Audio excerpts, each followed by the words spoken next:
Boy, fuck howdy. Yeehaw. I'm back from Texas.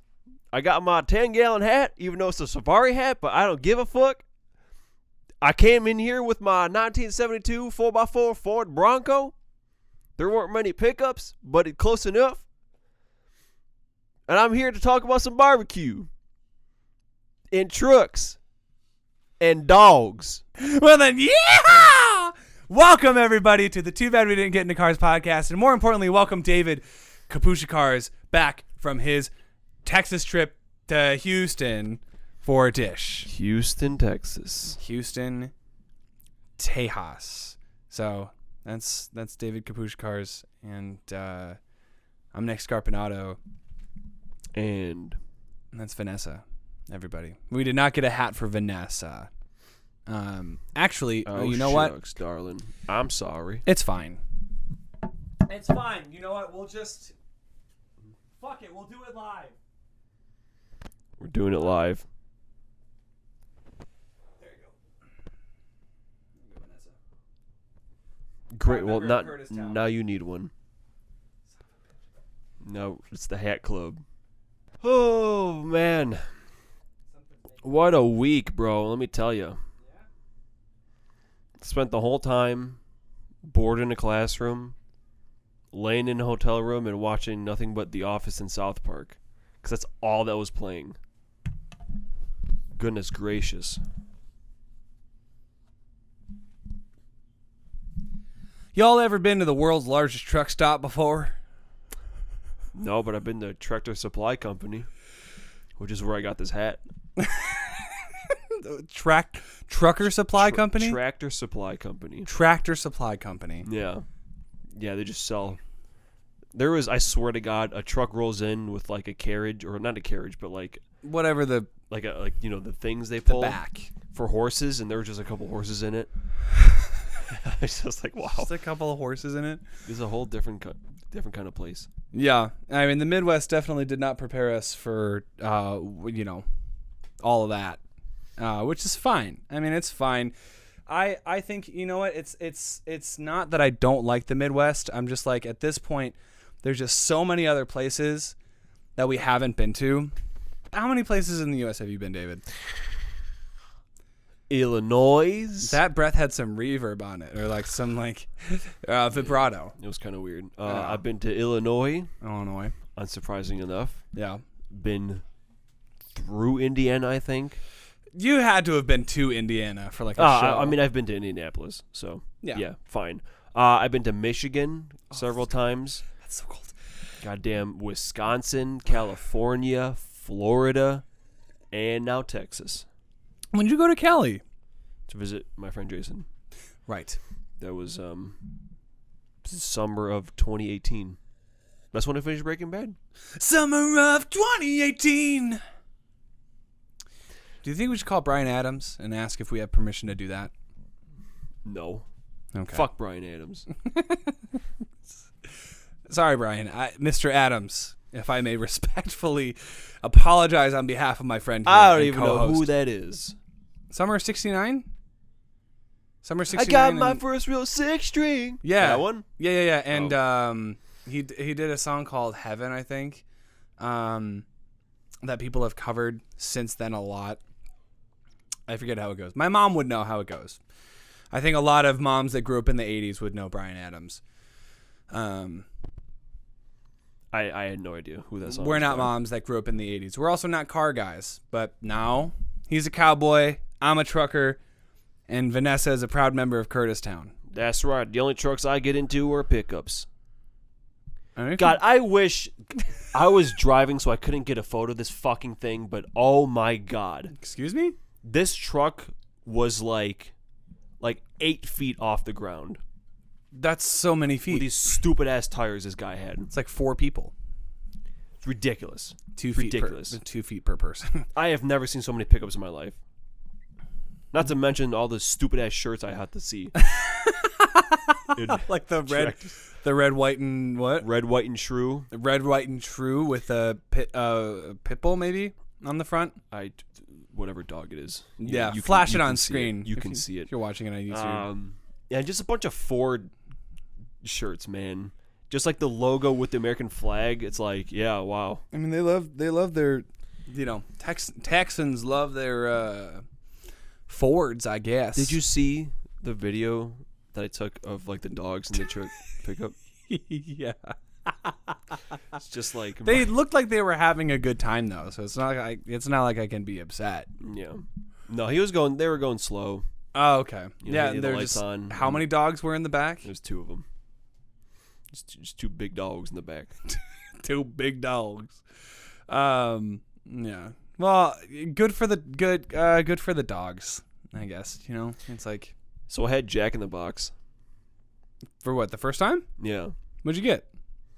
I got I don't know, just a burger, I think, for the first day, and then I got them again the second day, because apparently they're famous for their box of mini tacos. Yes. Yeah. Which I got, and turns out it's that like the taquitos that you get. It's just that. Oh, really? But in taco shape, yeah. Jack. That's all it is. Come on, buddy. Oh.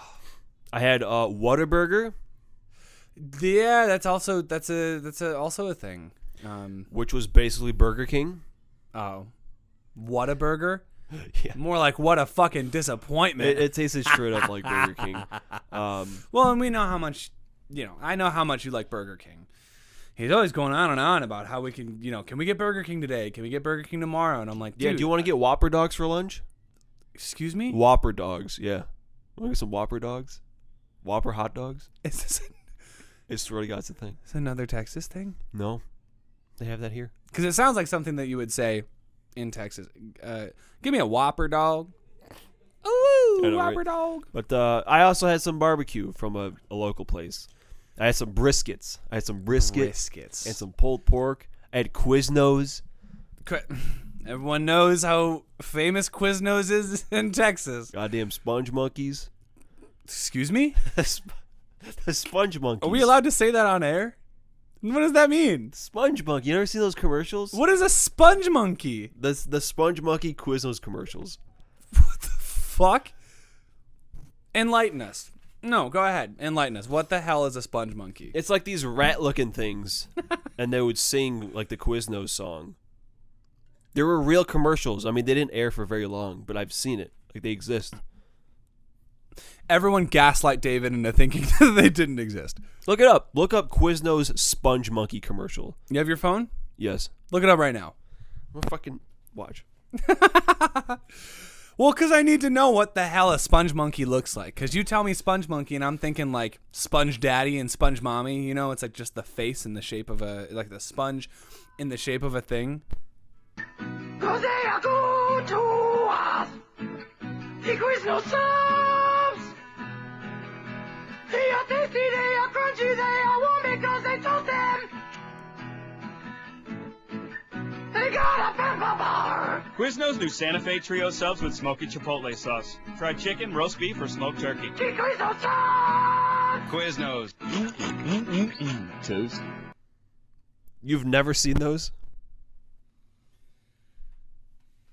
When did they name them sponge monkeys? Because I've seen that before as part of cursed commercial playlists.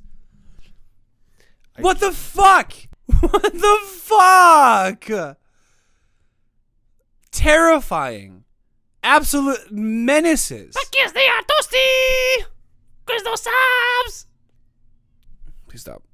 Toasty. Please stop. Yeah, put that on your cover resume. See, that might go on the thumbnail. What the fuck is a sponge monkey? Oh my god. Yeah, they're just like rats with like big eyes. Yeah, and they were singing about Quiznos subs. I'd never had Quiznos. Yeah, they kind of vanished here, around here, but they still exist down there. I guess there was some truth to saying that everyone knows how big Quiznos are in Texas. Everything's bigger down there, apparently. Did you find that to be true? Yeah, like the trucks. Yes. Okay. Well, the trucks, the dogs, were they any bigger? I've only seen those 2 in the back, and they look like big boys. Could you confirm that Texas roadhouses down there are just called roadhouses? I did not see any. Son of a bitch. Should have told me before I left. That's fine. No, it's fine. It's fine. Okay, so I don't know if anyone out there knows. I consider myself a pretty decently big fan of the show Good Mythical Morning, hosted by Rhett and Link on YouTube.com, which sounds weird to say because I know it's a website, but it's also, that'd be like saying TikTok.com. You just say on YouTube because it's an app. Right. Because it's an app. They announced today or yesterday, which will be a week from when this airs, they announced that they're holding their very first convention called Mythicon in Austin, Texas, from October 28th to October 30th. And I want to go. I think I want to go. And that would be my first time going to Texas. Unless I go before then, which, who's to say? Maybe I got to check out this Quiznos for myself, and maybe that's enough of a reason to go to Texas. It's not. Definitely not. I mean, it's fine, don't get me wrong, but like 2,000 miles? Yeah, probably not. Fuck you. I mean, if you're down there, try it. Why not? But, oh, man. Hey, remember when we said the bonus episodes were going to be the ones where we cursed a lot? yeah, but we're not doing any bonus episodes, so now is the time. Well, yeah, because right now we're sitting on a bunch of bonus episodes, which are going to be uploaded sequentially. There's like 5 of them right now. Yeah, there's a lot. But I guess speaking of content, we got to get into what we're talking about today. Yeah. Because we got some stuff.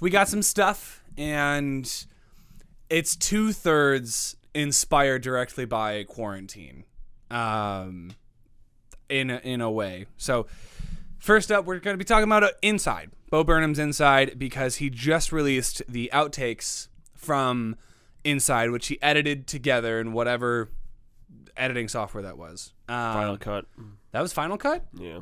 Dang. Well, he uploaded the whole cut to YouTube, and there's a deluxe edition of Inside the songs on streaming platforms now, so we're going to talk a little bit about that. I forced David to listen to Harry Styles' new album because I wanted to talk about it, but I also kind of wanted, both of us to have some insight.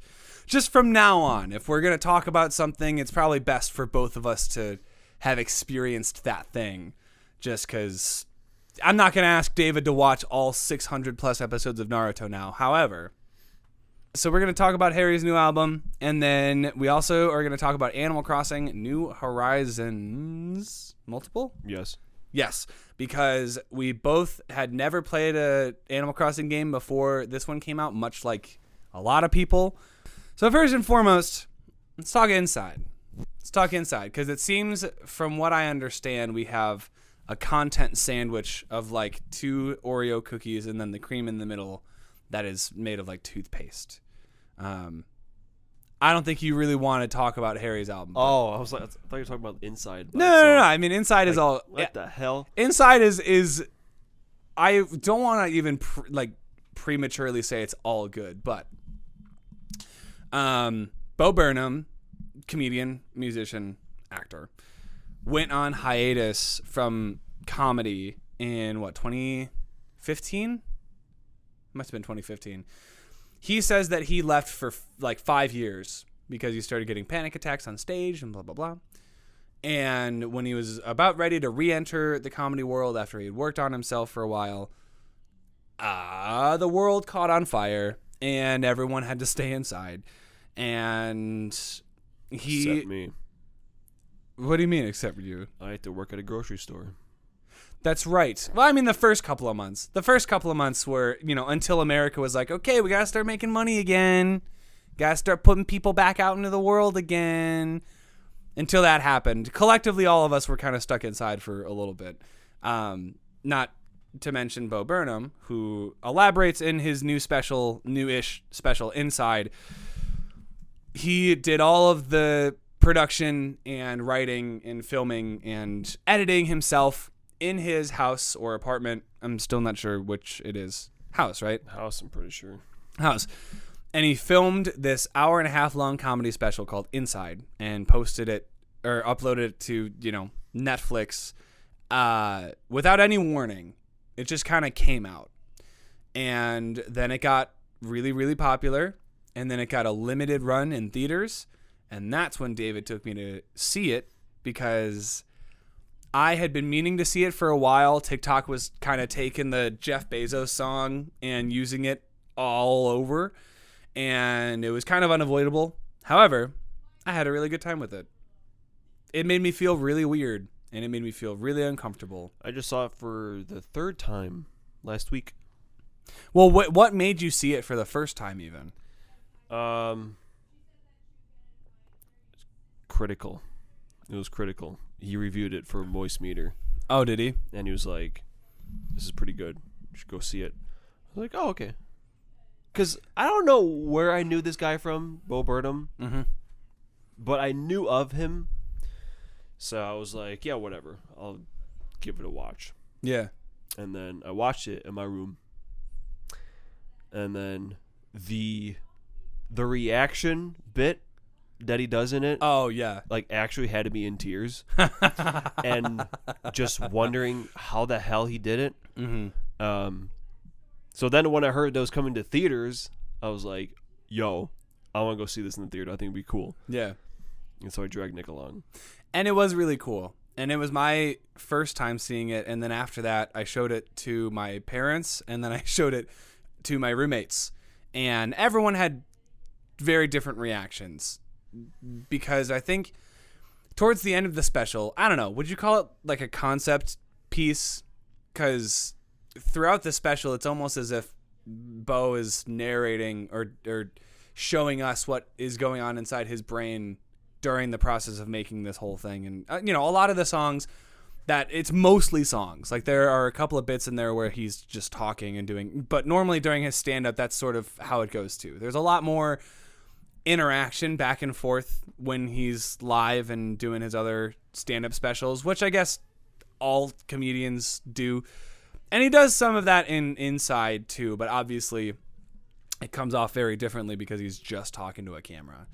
And it's a super interesting dissection of not just the human brain under the stress of having to stay in the same place and not go anywhere for a really, really long time, but also being isolated and dealing with anxiety and depression and all of these things while still having to acknowledge your place in the world and your place in the entertainment industry and how, you're just, a lot of people see you as just a way to be entertained, while in your life it's I'm just a person existing and this is my job. And we all kind of confronted a lot of hidden layers of ourselves within quarantine, I feel like. So it was really cathartic to see inside. It was really cathartic to hear Bo Burnham's thoughts about everything, and there's a lot of really funny commentary in there. And then towards the end of the special, it stops really being funny and it starts just being like really sad to listen to. And there's some jokes that he makes about particularly like I'm thinking That Funny Feeling.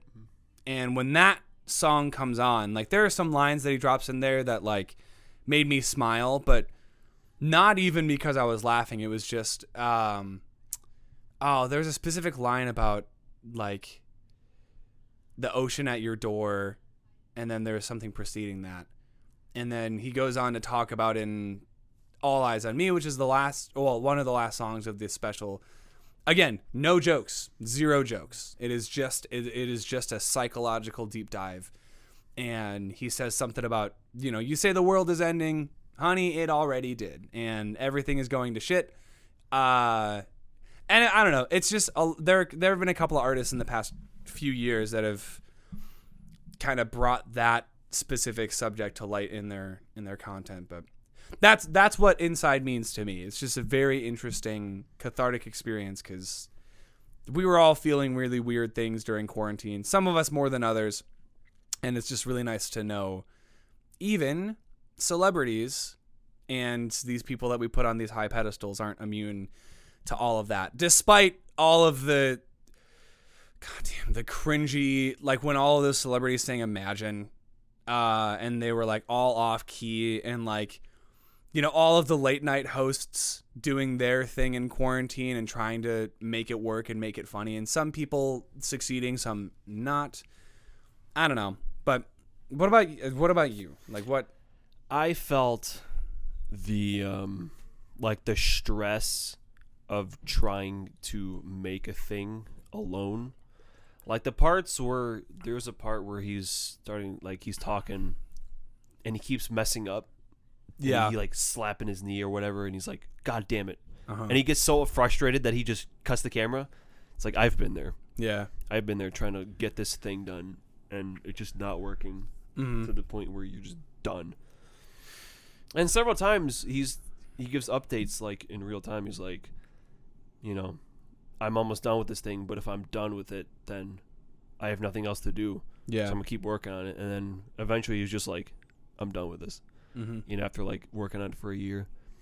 So yeah, I feel like not to be that guy, because I don't want to get on any horses here, be them high or sober, but I think it kind of hits different for people who make content. Watching Inside kind of, because dealing with the anxiety and depression and all of these very real and valid terrifying feelings, being by yourself and having to deal with the COVID pandemic, those are all very real. It also, there's an extra layer to it for people who create and are expected to be entertaining through all of that, because shit like that happens, and all of a sudden, much like when we talk about Animal Crossing, we're going to probably talk about this a little bit too, all of a sudden we're all kind of looking for ways to escape what's going on, and we're looking for ways to keep ourselves entertained. And obviously everything sort of shut down, so people weren't making movies, people weren't making TV shows anymore, people weren't making music, and we had to figure out how to do it from home. And that whole process was very, very interesting. And obviously it still bleeds into today. Like, one of my jobs, I teach voice lessons, private one-on-one lessons, and I work through an office. And we had never done virtual lessons prior to the pandemic. So even now I have a number of students that I teach virtually, and not to kind of undermine how terrible, COVID is, but it did serve as inspiration for a lot of evolution, like collective steps forward. And I feel like by the end, you get to the end of Inside, it almost turns into like an art piece, but it ends on kind of a hopeful note, like a pessimistic, hopeful note. Like, the end credit song is called Any Day Now, and it could be like, any day now we're going to get to leave and go outside. Any day now, like, the world's going to end and we're just going to die. And it's played like really happy, but I don't know. The last couple of songs in the special make you think otherwise. So it's a super interesting thought project. No, there's a phrase I'm looking for. Thought piece, thought something. No idea. I don't know. Will Bo Burnham ever do stand-up live again? Who's to say? I would love to see him live, and I'm sure a lot of people would after the success of Inside, because, again, there were some songs that absolutely blew the hell up on TikTok that people discovered Bo Burnham through those specials, particularly younger people, I think, who weren't really around when he was still putting out specials, because I think his last televised special was like 2013. Something like that. So people that were born in like 2008 or 2009, they obviously weren't watching Bo Burnham. Oh, they were he directed 5. 8th grade. He That's directed where I 8th knew grade. him. That's why I knew him. Yeah, and I still haven't seen 8th grade. That'll have to be its own episode. But yeah, he was also in Parks and Rec. That's right. As the child country star, singing about how, you bring the beer, I'll bring the girls, the troops bring the freedom. Yeah. Oh my God, I love. He's such a smart guy, and I saw someone make the comparison. Do you know the comedian George Carlin? Yeah. Yeah. I think everyone does. Someone made the comparison between Bo Burnham and George Carlin at this particular point in his life, with the hair and the beard and everything, but also George Carlin, one of the most famous comedians of all time. He went on in his later years to write really poignant and thoughtful material about, because that's a big part of comedians and comedy is just commentary, and it's just in making this commentary under within the context of entertainment. And so George Carlin kind of broke these standards that had been set for comedy in a couple of ways. First of all, I mean, he him and like Richard Pryor and like that generation of comedians just started like dropping like curse words all the time, because that was a very rare thing in like the 60s. Like it wasn't until the 70s that comedians started getting more comfortable with just being like, shit this, fuck this. Like there's that whole George Carlin bit where he's doing the like the 7 curse words, or like the 7 like really really bad words. And I feel like Bo is entering into that stage where he's just getting very very philosophical, and he's always been a smart writer, but now it's evolving and growing up just like along with him. So I would love to see him live, or see him at a panel or something and get to pick his brain, or hear him talk about stuff. But yeah, I was just super impressed with like what he can do himself. Like the bit where he's like playing inside. Oh yeah. Like that was just super well done. Really well done. And then even in the outtakes, there's like all those ads I thought were really smart. Inside cinematic universe. Cause the outtakes, like that whole thing only aired on YouTube. So there are no ads during the entirety of the video, but he edited in what looked to be YouTube ads. And like he had like the first ad that popped up was like a video ad, and it had like the skip button on the lower right hand corner. Yeah, very, very good. And the Joe Biden song is also quite good. Yeah, the podcast bit I thought was really funny. And then like, where he's like the panel, like the movie interview. Oh yeah, and yeah. it's just writer director Bo Burnham. He's like all of them at once. Mm-hmm. Just like really, really smart things like that. Yeah. And not to mention like the songs themselves. Like, Welcome to the Internet is always in my head, always stuck in my head. People like to say it kind of sounds like a Disney villain that won, like that kind of vibe. Yeah. The Bezos songs, problematic. I don't think there's a single miss on. Honestly, between the outtakes and the actual special, I don't think there's a single song that I'm like, I don't like this. Not don't like, but there's still whatever. The last song I played at Discount Tire was Goodbye. Oh, dude, yeah, that's good.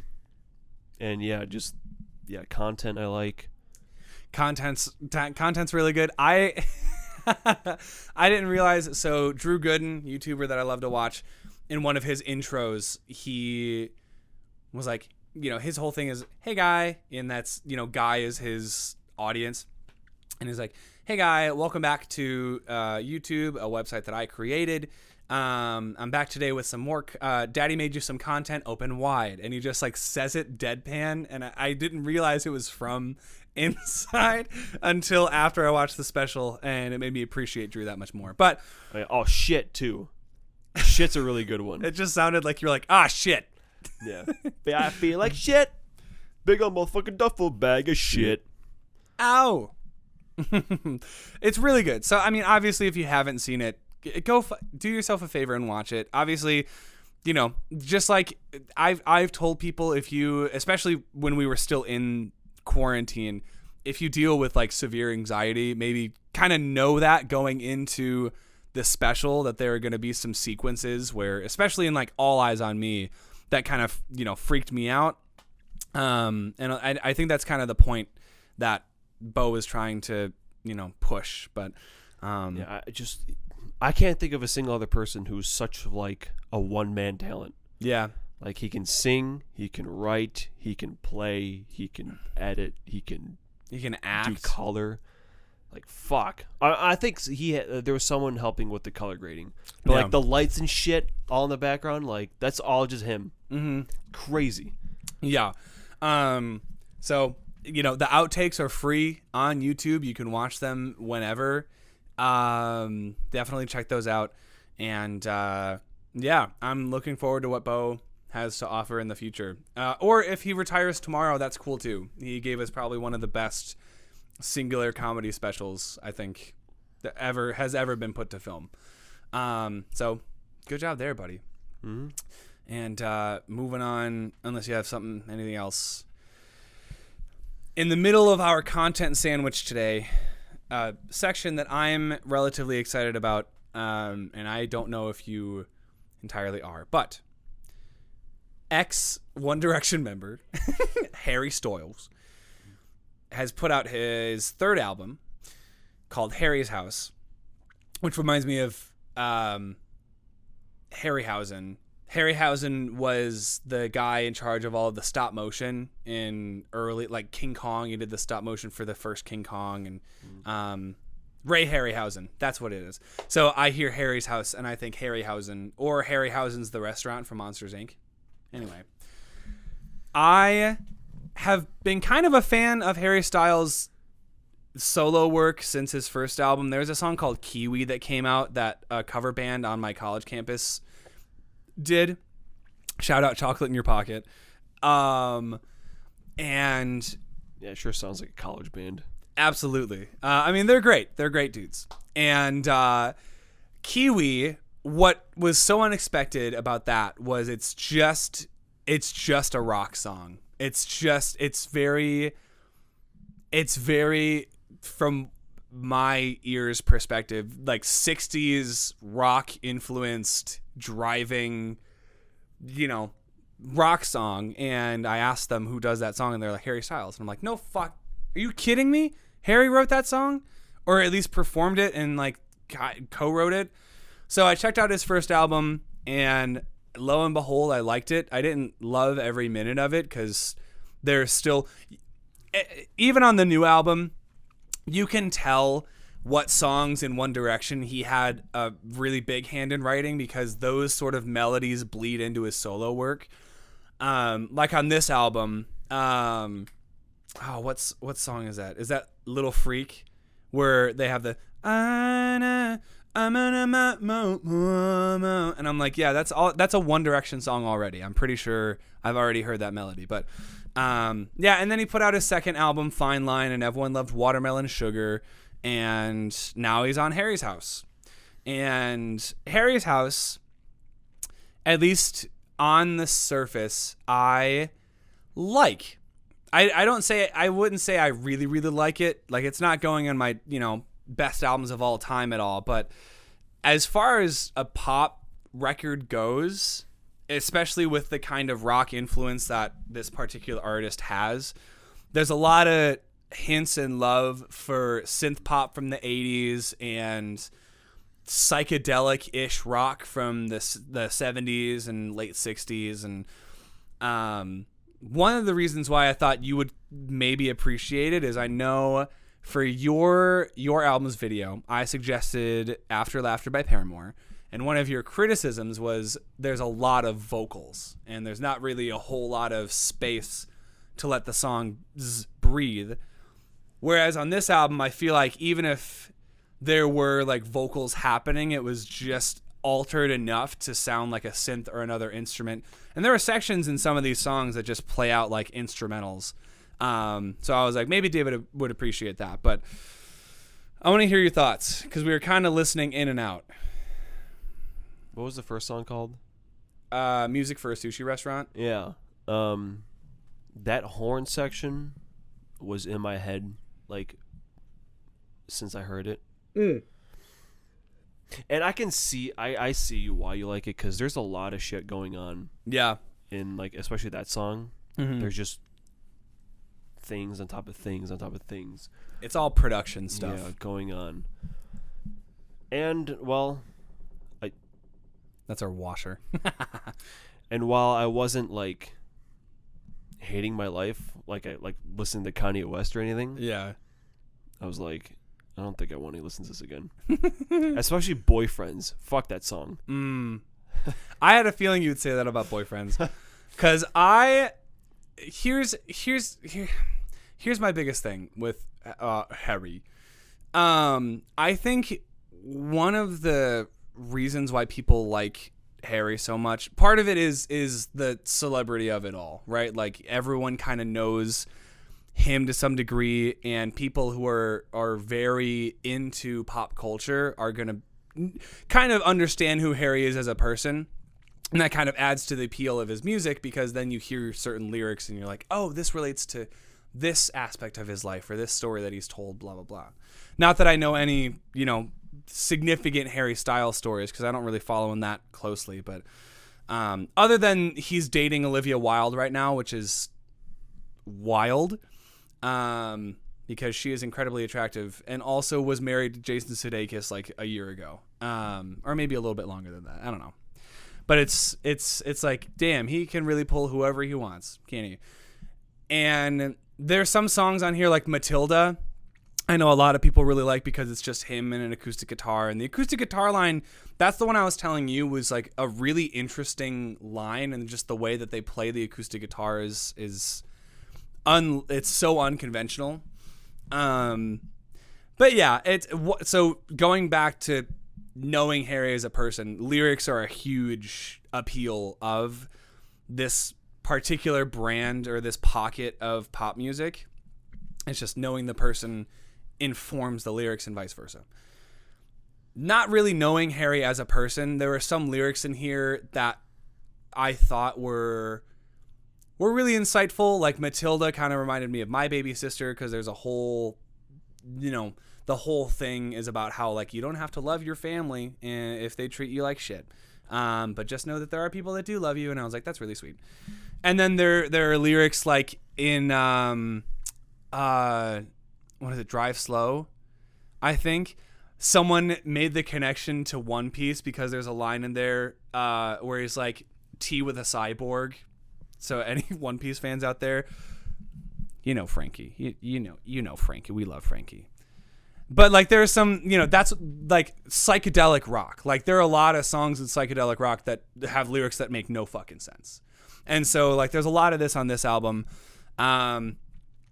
I really like Daydreaming. I really like Satellite. I think Satellite has a cool like arena rock feel to it, especially when there's like the bam bam bam, Wasn't that the one where like there's like a deep like yeah. I hate songs when they do that.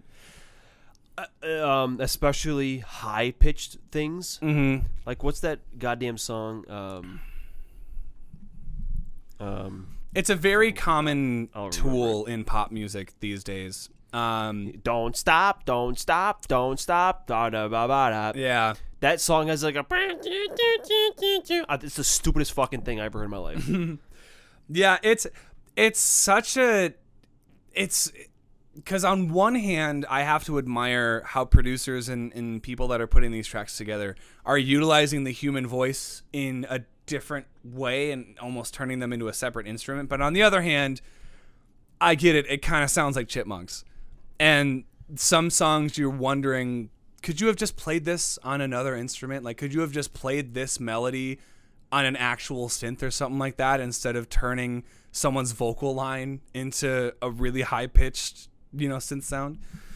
But yeah, there's a lot of that on this album. There's a lot of that in, most of the Billboard, top charting artists right now. It's the same thing with horns in pop music, like specifically saxophones in like 2013, 2014. Yeah, Talk Dirty to Me by Jason Derulo, that had the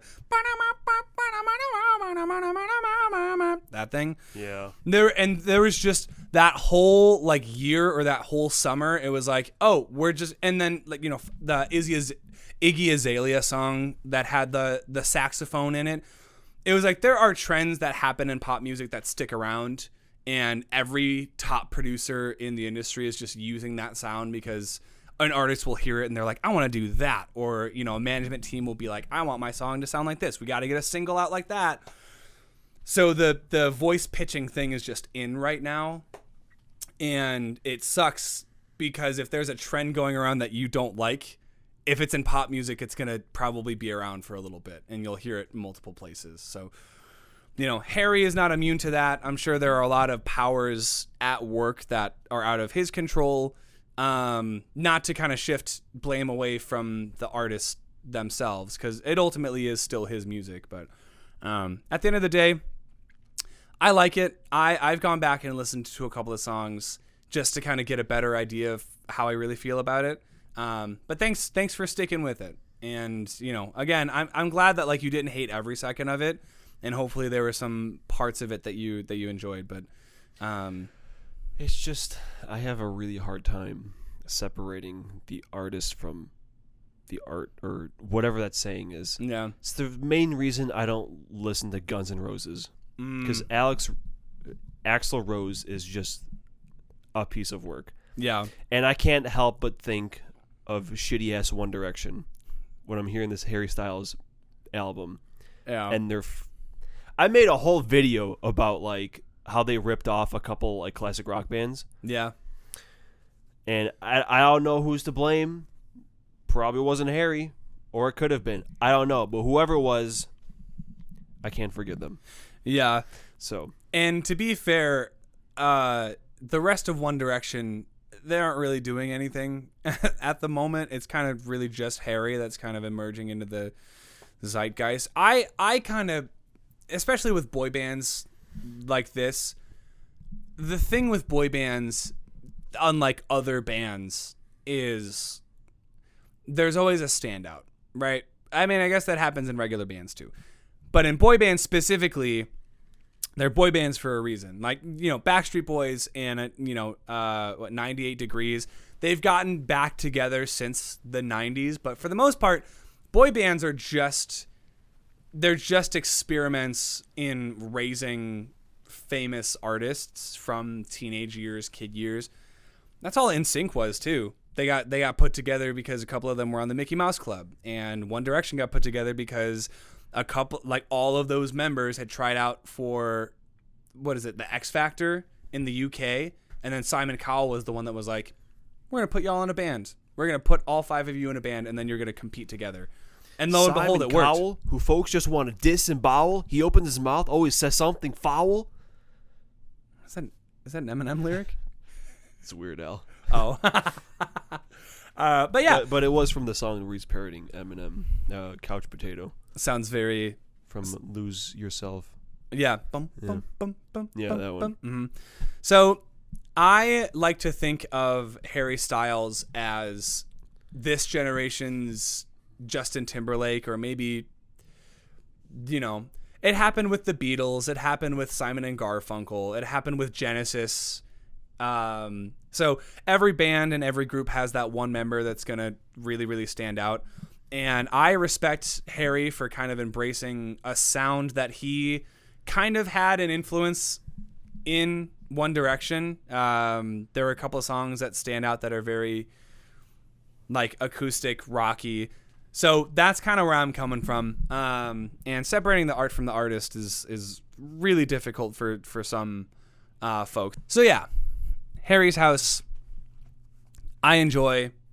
It's not going in any top 10 or top 5 or anything for me. However, it was a relatively enjoyable experience. You can probably expect that to be on the bottom of my 2022 list. Hey man, I'm not going to blame you. Unless something is really bad comes out that I have to hear for some reason. I don't know. We'll see. We'll see.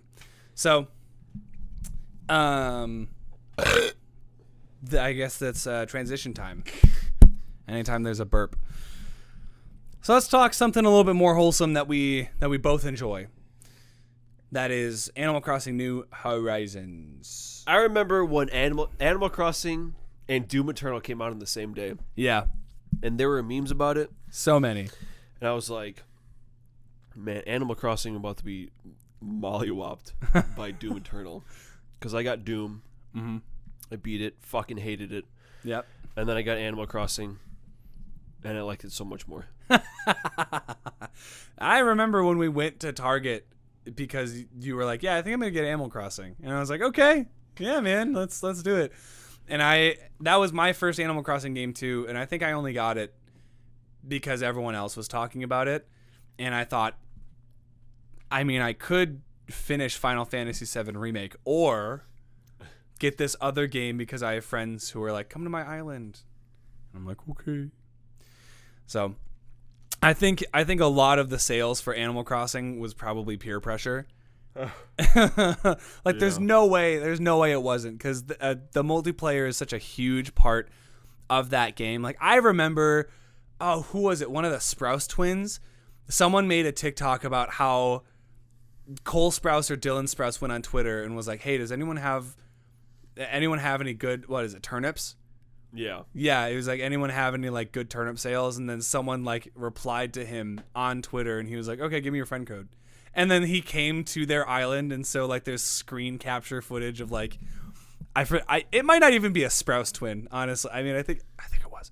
But yeah, so everyone was playing it, and everyone seemed to mostly enjoy it for the most part until, the summer had ended, and then events started coming out, and you had to be a really dedicated Animal Crossing player to really want to continue playing. Like my roommate Miranda, love her, loves Animal Crossing, and so she was the only one in the apartment that was playing for the Halloween event, because when did it come out? March 2020. Yeah, because the Easter event came out with the fucking bunny, and I think I played it a little bit into the summer, but then I stopped. And then there were the fall events where the weather started to change, and then there were the winter events, and now it's been out for a couple years. I fell off real hard, but I remember playing that a shit ton. I did too, until that fateful day. The goddamn turnips. Okay, yeah, dude, I played this game like every single morning. And this was at a time where it would play the exact same music depending on when you're playing it. Oh, yeah. So I had to hear the same damn music loop every time because I only played it in the morning. Mm-hmm. And I think the main problem is it's super basic. Like Yes. Once you get downing to your island, it's like you don't have anything to do. Yeah, it is resource management with zero risks at its finest. I think the reason why so many people enjoyed playing it during quarantine and picked it up, it kind of came out around the perfect time, which makes me wonder if Nintendo was the one that sent COVID into the world. Probably not. But everyone picked it up at the same time, and it was a really cathartic way of feeling like you were getting out into the world and like gardening and exploring the outdoors when we really couldn't. So I felt really at peace when I was able to just sit on the beach on your island and listen to the waves, because I'm like, I won't be able to do this for who knows how long, because COVID just kept getting longer and longer, and it was like, yeah, this will be around for like a week, this will be around for like a month, and then it's still going on, but whatever.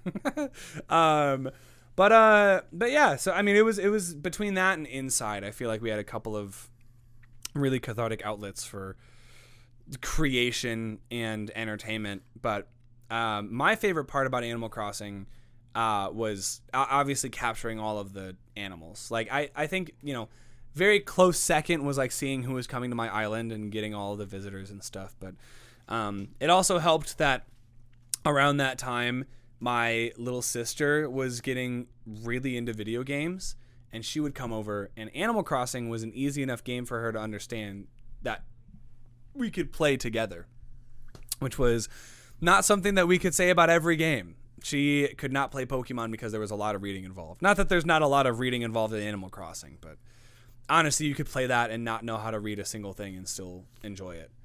And that's exactly what we did. And we captured a lot of fish, and I showed her when the aquarium and the bug sanctuary and the fossil, when the museum came out. That was huge for us because there was a lot of just, what kind of bugs can we find? What kind of fish are we going to try and find? Dude, I got every fossil. My fossil museum is maxed out. Holy shit. So, and I have a couple of rare fish here and there. But yeah, I stopped because there's like the stock game Yeah. with the turnips. Mhm. And I spent 200,000 bells on turnips. Oh my god. And then it gave me shit prices every single, because I played this every day. And every day they were super low. Yeah. And then they wasted. So there went 200,000 bells. You know how long it takes to get 200,000 bells with fruit? Really, really long time. A long time. Yeah. So I said, I'm done. And then I didn't play it for like 10 months maybe. And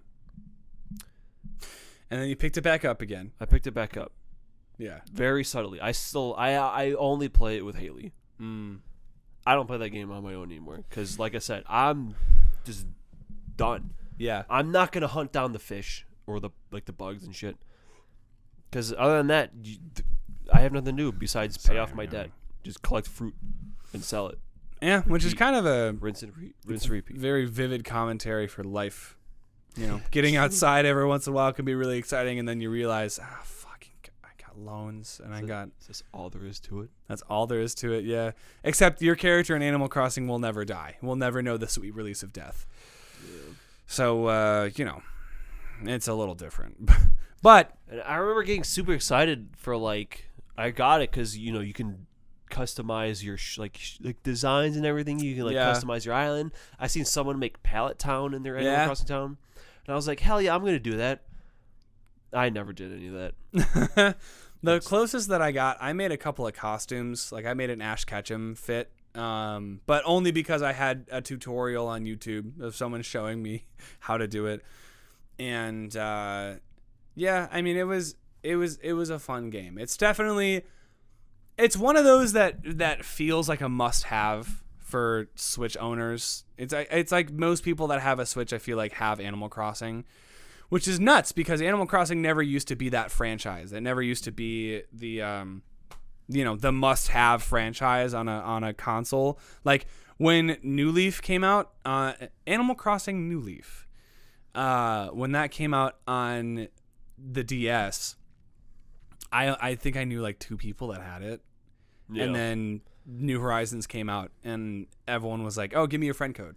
Did you hear about the grandma who has 10,000 hours in that Animal Crossing? Yes. Yeah. I think that's crazy. Nuts. It's definitely a grandma game. It's it's absolutely a grandma game. But you have to embrace your inner grandma every once in a while. Every once in a while you have to come to terms with the fact that sometimes I don't like having to worry about a score, or I don't like having to be so focused on my hand-eye coordination. Sometimes I just want to. All you got to worry about is not getting stung by the bees. Yeah, but even then, it's not like you lose items. Like you don't really lose time or anything. It's like you just have a weird face. Yeah, you just get a weird face and then go back home. Yeah, and getting to live out our dreams of owning. I mean, at least for me, owning a drum set, that was cool until I gave it to you. Yeah, I do have a whole studio now. Yeah, because I found a cello, a keyboard, a harp. I think I have too. Have you seen those videos on YouTube where people were getting really, really creative with Animal Crossing, and they would compose actual themes and music and stuff to put in the game?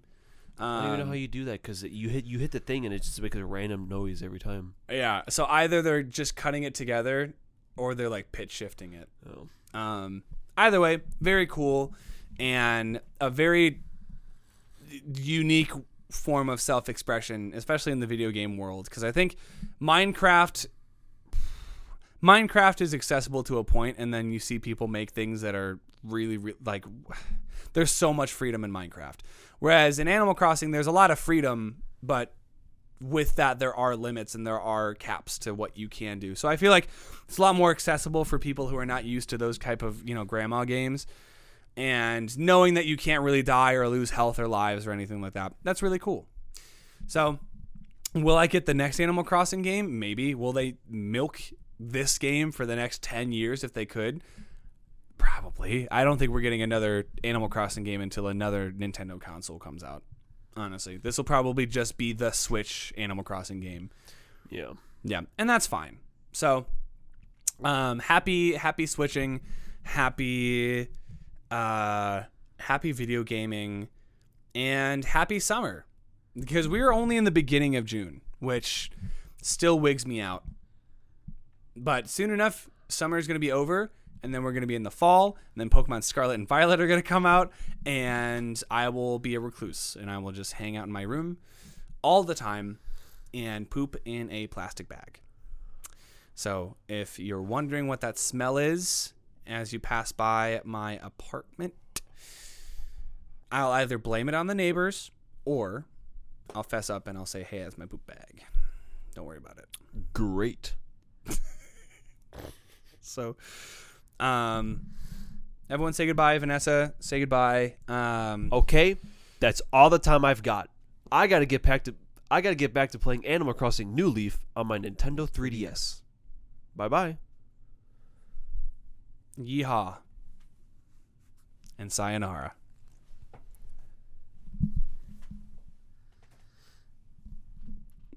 Great.